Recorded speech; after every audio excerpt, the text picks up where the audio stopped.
শেখ হাসিনার অনেক বদগুণ থাকলেও একটা গুণের কথা স্বীকার করতেই হয়, সেটা হচ্ছে যে 15 বছর ধরে তিনি যে পরাশক্তিগুলো আছে ভারত, আমেরিকা, চায়না এদেরকে লেজে খেলাচ্ছিলেন। মানুষ 2 নৌকায় পা দেয়, তিনি 3 নৌকায় পা দিয়েছিলেন এবং সবাইকেই কথা দিয়েছিলেন যে তোমাদের জন্য আমি কাজ করব, কিন্তু সবাইকেই মূলা ঝুলিয়ে রেখেছিলেন। যদিও শেষ পর্যন্ত আর কাজ হয়নি। হাসিনা পতনের আগে যে চীন সফরে গিয়েছিলেন, সেখানে চীন তাকে বুঝিয়ে দিয়েছে যে আমরা আর তোমাকে চাই না এবং তোমার এই ভারত প্রীতি আমরা মেনে নেব না। এবং তারপরেই তো শেখ হাসিনার পতন হয় গণঅভ্যুত্থানের মাধ্যমে। তো এই হাসিনা পতনের পরে আমরা দেখলাম যে ইউনূস সরকার একটা স্বাধীন পররাষ্ট্রনীতি অবলম্বন করেছে, যেটা আমরা একমাত্র জিয়াউর রহমানের সময় পেয়েছিলাম। শুধুমাত্র বাংলাদেশ, এই ইউনূস সরকার তারা একটা স্বতন্ত্র অবস্থান নিয়েছে, যেখানে এতদিন হাসিনার আমলে ভারত যে সুযোগ সুবিধা পেত সেগুলো ইউনূস বন্ধ করে দিয়েছে।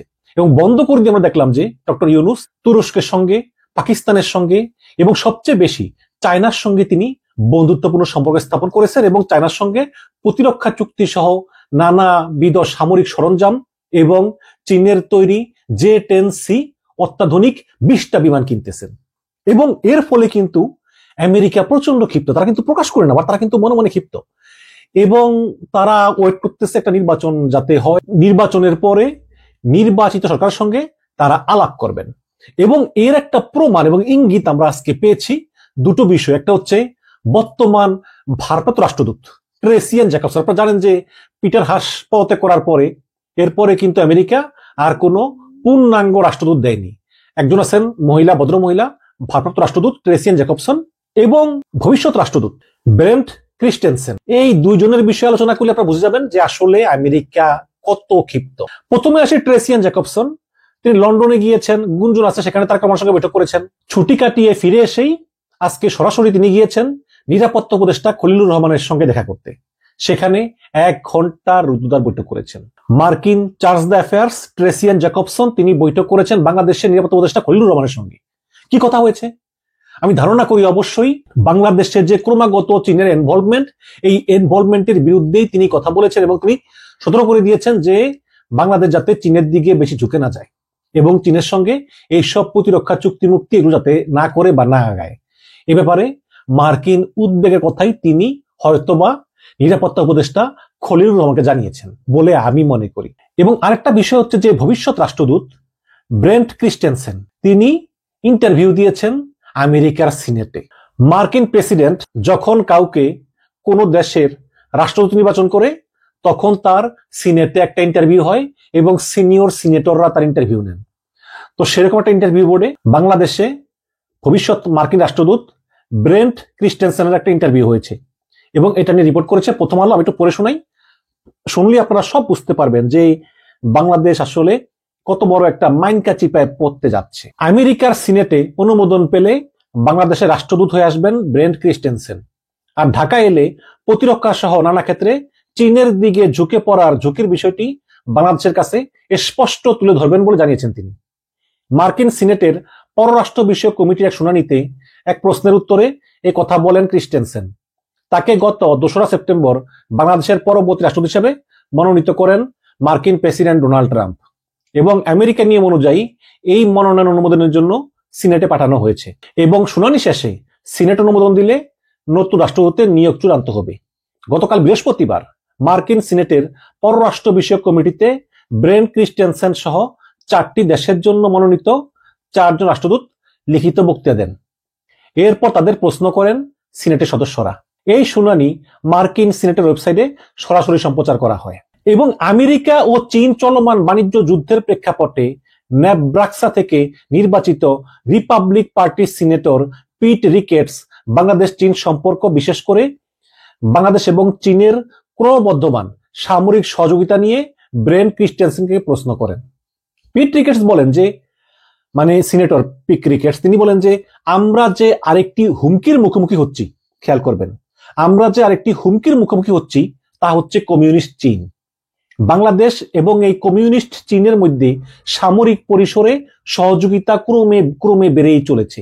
সম্প্রতি কমিউনিস্ট চীন একটি কৌশলগত গুরুত্বপূর্ণ বাংলাদেশি সাবমেরিন ঘাঁটি সংস্কার করেছে যাতে যুদ্ধজাহাজ ও সাবমেরিন দুইটাই রাখা যায়। আর এ মাসেই খবর এসেছে যে বাংলাদেশের অন্তর্বর্তীকালীন ইউনূস সরকার সর্বোচ্চ 20টি চীনা নির্মিত J-10C যুদ্ধবিমান কেনার পরিকল্পনা অনুমোদন করেছে। তারা চীন থেকে নতুন সারফেস টু এয়ার মিসাইল এবং দীর্ঘ পাল্লার রাডারও সংগ্রহ করবে। এর মাধ্যমে তারা চীনা প্রতিরক্ষা শিল্পের সঙ্গে আর্থিক এবং কৌশলগতভাবে দীর্ঘমেয়াদী সম্পর্ক স্থাপন করতে যাচ্ছে। প্রশ্ন হচ্ছে, বাংলাদেশে মার্কিন রাষ্ট্রদূত হিসাবে মনোনয়ন নিশ্চিত হলে কিভাবে আপনি বাংলাদেশের সামরিক ও রাজনৈতিক নেতৃত্বের সঙ্গে যোগাযোগ করবেন যাতে তারা চীনা সমরাস্ত্রের উপর আরো নির্ভরশীল না হয় এবং তাদের প্রতিরক্ষা এবং ক্রয় প্রক্রিয়ার স্বচ্ছতা বাড়ে এবং আমেরিকার সঙ্গে সম্পর্ক আরো জোরদার হয়? এই প্রশ্ন করেছেন মার্কিন সিনেটর পিট রিকেটস। জবাবে মার্কিন হবু রাষ্ট্রদূত ব্রেন ক্রিস্টেনসেন বলেন যে দক্ষিণ এশিয়ায় চীনের প্রভাব নিয়ে আপনার উদ্বেগের সঙ্গে আমি সম্পূর্ণ একমত। যদি আমাকে রাষ্ট্রদূত হিসাবে মনোনয়ন দেওয়া হয় তাহলে আমি বাংলাদেশ সরকার এবং সামরিক বাহিনীর সঙ্গে সরাসরি কথা বলবো। চীনের কর্মতৎপরতা, তাদের সামরিক বাহিনীর সঙ্গে সম্পৃক্ততা, তাদের সামুদ্রিক এলাকায় কার্যক্রম এবং গুরুত্বপূর্ণ অবকাঠামোয় চীনের ভূমিকার যে ঝুঁকি বাংলাদেশ যে ঝুঁকিতে আছে এটা স্পষ্ট তুলে ধরব।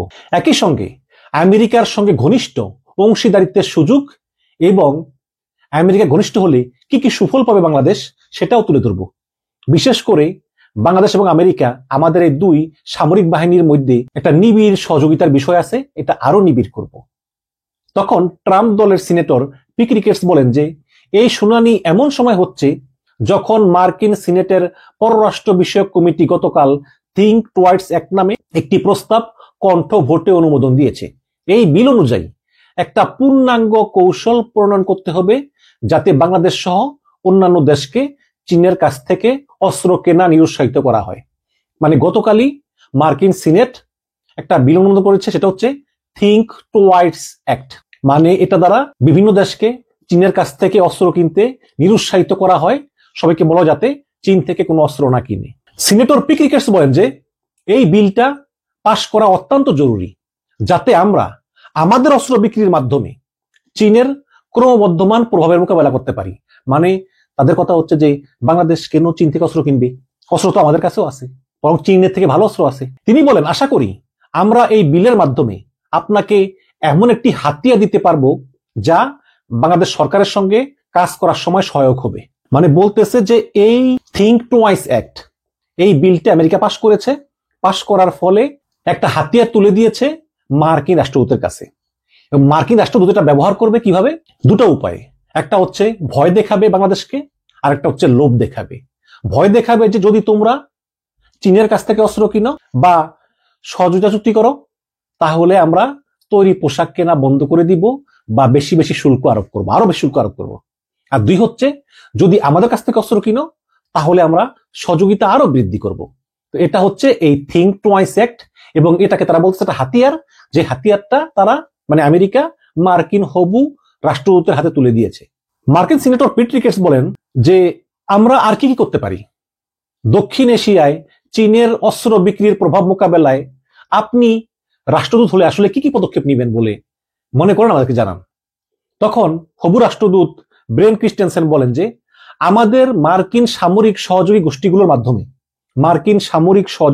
মাধ্যমে আমরা মিত্র দেশের জন্য তৈরি এমন কিছু প্রতিরক্ষা ব্যবস্থা তুলে ধরতে পারি যা বাংলাদেশের মতো দেশের জন্য তুলনামূলকভাবে সাশ্রয়ী হতে পারে। কারণ বাংলাদেশ হচ্ছে গরিব দেশ, চীন বাংলাদেশকে তুলনামূলক কম দামে অস্ত্র দিতে পারে, কিন্তু মার্কিন যুক্তরাষ্ট্র অস্ত্রগুলো খুব ব্যয়বহুল। সুতরাং আমরা আমাদের মার্কিন সামরিক সহযোগী গোষ্ঠীগুলো যারা আছে, কারখানা বা মালিক, এদের মাধ্যমে আমরা বাংলাদেশের মতো মিত্র দেশগুলোর জন্য খুব স্বল্প মূল্যে আমেরিকার তৈরি প্রিমিয়াম অস্ত্র সামগ্রী আমরা বিক্রি করতে পারি। পাশাপাশি আমরা বাংলাদেশ সেনাবাহিনীর সঙ্গে যৌথ সামরিক মহড়ার মাধ্যমে এইসব অস্ত্রগুলোর ট্রেনিং সম্পাদন করতে পারি এবং আমাদের আন্তঃকার্য ক্ষমতা বাড়াতে পারি। তো এই পেশাদার কূটনীতিক ব্রেন ক্রিস্টেনসেন 2019 সাল থেকে 2021 সাল পর্যন্ত ঢাকায় মার্কিন দূতাবাসে রাজনৈতিক ও অর্থনৈতিক বিষয়ক কাউন্সিলর হিসেবে দায়িত্ব পালন করে গেছেন। মনোনয়ন চূড়ান্ত হলে তিনি ঢাকায় পিটার হাসের স্থলাভিষিক্ত হবেন। 2024 সালের এপ্রিল পর্যন্ত যুক্তরাষ্ট্রের ঢাকা মিশনের দায়িত্বে ছিলেন পিটার হাস। এরপর আর কোনো পূর্ণাঙ্গ রাষ্ট্রদূত নিয়োগ দেওয়া হয়নি। এবং বাংলাদেশে পূর্বের দায়িত্ব পালনের অভিজ্ঞতাটি তুলে ধরে শুনানিতে ব্রেন ক্রিস্টেনসেন বলেন যে বড় প্রতিবেশী দেশগুলোর ছায়ায় থাকার পরও বাংলাদেশের প্রতি আমেরিকার মনোযোগ খুবই গুরুত্বপূর্ণ। খেয়াল করবেন যে বড় প্রতিবেশী দেশগুলোর ছায়া থাকার পরও, মানে চীন, ভারত, একটা ছায়া আছে বাংলাদেশের উপরে, থাকার পরও বাংলাদেশের প্রতি আমেরিকার যে মনোযোগ, এটা কিন্তু খুবই গুরুত্বপূর্ণ। 2 দশকেরও বেশি সময় ধরে মার্কিন কূটনীতিক হিসাবে বাংলাদেশে কাজ করার কারণে বাংলাদেশের গুরুত্ব এবং স্বার্থ সম্পর্কে তিনি ভালোভাবে জানেন, এটা তিনি বলছেন। এবং তিনি আরো বলেন যে 5ই আগস্ট গণঅভ্যুত্থান পরবর্তী বাংলাদেশের পরবর্তী নির্বাচনের দিকে দৃষ্টিপাত করে ব্রেন ক্রিস্টেনসেন বলেন যে বাংলাদেশে আগামী বছরের শুরুর দিকে অনুষ্ঠেয় নির্বাচন কয়েক দশকের মধ্যে সবচেয়ে গুরুত্বপূর্ণ এবং নতুন সরকার ও সামনের দিকে এগিয়ে যাওয়ার নতুন পথ খুঁজে নিতে এই নির্বাচন হবে।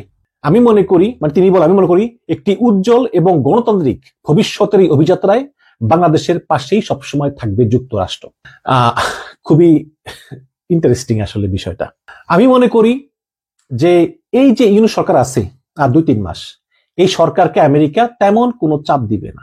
একটু নিজেদের উদ্বেগের কথা জানাবে যে দেখো, তোমরা যেটা করতেছো, চীনের কাছ থেকে অস্ত্র কিনতেছো, সামরিক সহযোগিতা বাড়াবে, যুদ্ধ বিমান কিনতেছো, এগুলো তোমরা করো না, বরঞ্চ আমাদের কাছে আরো ভালো ভালো অফার আছে, তোমরা এই অফারটা গ্রহণ করো। যদিও তৈরি পোশাক রপ্তানিতে যে মার্কিন শুল্ক 20% আরোপ করেছে, এটা কিন্তু এমনিতে আসে নাই। বাণিজ্য উপদেষ্টা শেখ বশির এবং নিরাপত্তা উপদেষ্টা খলিলুর রহমান তারা অলরেডি আমেরিকাকে বলেছে তারা আগামী কয়েক বছরের ভিতরে 25টা বোয়িং বিমান কিনবে। এর ফলেই কিন্তু এই ডোনাল্ড ট্রাম্প মাত্র 20% শুল্ক আরোপ করার অনুমতি দিয়েছে। কিন্তু এখন এই চীনের কাছ থেকে ইউনুস যে 20টা J-10C বিমান কিনবে, এটাতেই কিন্তু আমেরিকার চক্ষু ছানা বড়া যে কেন কিনবে, আমাদের কাছেও তো যুদ্ধ বিমান আছে, এগুলা কিনে না কেন? তো এই হচ্ছে গিয়ে অবস্থা দর্শক।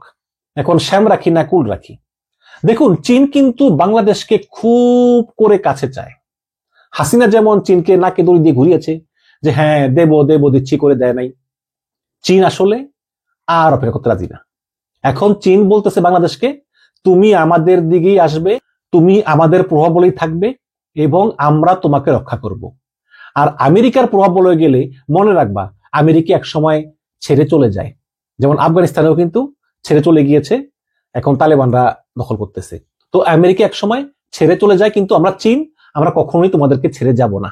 এবং আপনারা দেখেন যে চীন অলরেডি বিএনপি, জামায়াত সহ বিভিন্ন নেতৃবৃন্দকে চীনে দাওয়াত দিয়েছে, এমনকি অনলাইন অ্যাক্টিভিস্ট পিনাকি ভট্টাচার্যকে দাওয়াত দিয়েছে। সুতরাং চীন যে আসলে বাংলাদেশকে চায় এবং বাংলাদেশে চীনের প্রভাবটা খুবই বৃদ্ধি করতে চায়, এতে কোনো সন্দেহ নাই। সুতরাং এখন যদি ডক্টর ইউনুস বা তার পরবর্তী সরকার মানে আবার আমেরিকার দিকে ঝোঁকে, আবার চীনের দিকে ঝোঁকে, এটা একটু মুশকিল হবে, কারণ আমেরিকা এবং চীন এক পক্ষ আরেক পক্ষকে মোটেও পছন্দ করে না। তাই আমি মনে করি যে নতুন যে সরকার আসবে, সেই নির্বাচিত সরকার তারা আসলে তাদের সবচেয়ে বড় চ্যালেঞ্জ হবে চীন এবং আমেরিকার মধ্যে সম্পর্কের একটা ভারসাম্য করা।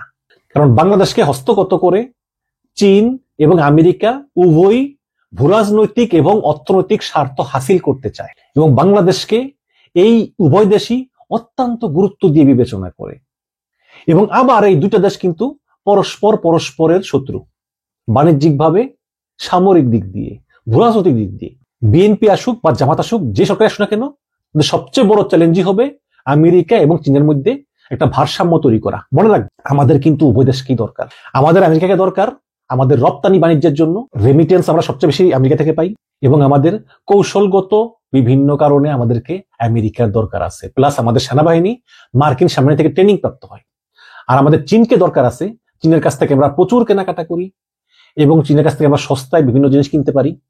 প্লাস বাংলাদেশে চীন প্রচুর বিনিয়োগ করে বিভিন্ন খাতে, বিভিন্ন ইনফ্রাস্ট্রাকচার ডেভেলপমেন্টে চীন প্রচুর বিনিয়োগ করে, বিলিয়ন বিলিয়ন ডলার বিনিয়োগ করে। সুতরাং আমরা কখনোই চীনের বন্ধুত্ব হাতছাড়া করতে পারি না। কাজেই আমি মনে করি যে সরকার আসুক না কেন, তাদেরকে এই দুই দেশের মধ্যে যেভাবেই হোক ভারসাম্য রক্ষা করতে হবে। এবং যদি আগামী নির্বাচিত সরকার চীন এবং আমেরিকার মধ্যে একটা ভারসাম্য রক্ষা করতে পারে, তাহলেই আমরা উন্নতির শিখরে পৌঁছবো এবং আমাদের যে টার্গেট আগামী 10 বছরে 1 কোটি কর্মসংস্থান, সেটা আমরা করতে পারবো বলে বিশ্বাস। তবে আজকে মার্কিন রাষ্ট্রদূত হিসাবে ব্রেন ক্রিস্টেনসেন যে ইন্টারভিউ দিলেন, সেই ইন্টারভিউতে প্রত্যেকটা প্রশ্নই করা হয়েছে যে বাংলাদেশ থেকে তুমি চীনের প্রভাব কমাবে কিভাবে। একজন রাষ্ট্রদূতকে প্রশ্ন করবে যে বাংলাদেশের সঙ্গে তুমি মার্কিন সম্পর্ক উন্নয়ন করবে কিভাবে, সেই প্রশ্ন অবশ্য করেছে, কিন্তু সবচেয়ে উদ্বেগের বিষয় ছিল চীন। মেইন প্রশ্নটাই করা হয়েছে যে তুমি বাংলাদেশকে চীনের কাছ থেকে সরিয়ে কিভাবে আমেরিকার কাছে নিয়ে আসবে। এবং বেন ক্রিস্টেনসেন তিনি খুবই মেধাবী উত্তর দিয়েছেন, কোনো সন্দেহ নাই। তো যেটা বলেছিলাম এটাই, যে আগামী সরকারের সবচেয়ে বড় চ্যালেঞ্জই হবে আমেরিকা এবং চীনের মধ্যে ভারসাম্য রক্ষা করা, সম্পর্কের ভারসাম্য রক্ষা করা, কূটনীতি, অর্থনীতি বা ভূরাজনৈতিক সবকিছু এই আমেরিকা ও চীনের মধ্যে ভারসাম্য সৃষ্টি করা। এটাই হবে আগামী সরকারের বড় চ্যালেঞ্জ। আমরাও দেখি আগামী সরকার কি করে। এবং যেহেতু ইউনূস সরকার মাত্র 3 মাস আছে, সুতরাং ইউনূস সরকারকে বড় কোনো চাপ আমেরিকা দিবে না বলেই আমার বিশ্বাস। ধন্যবাদ।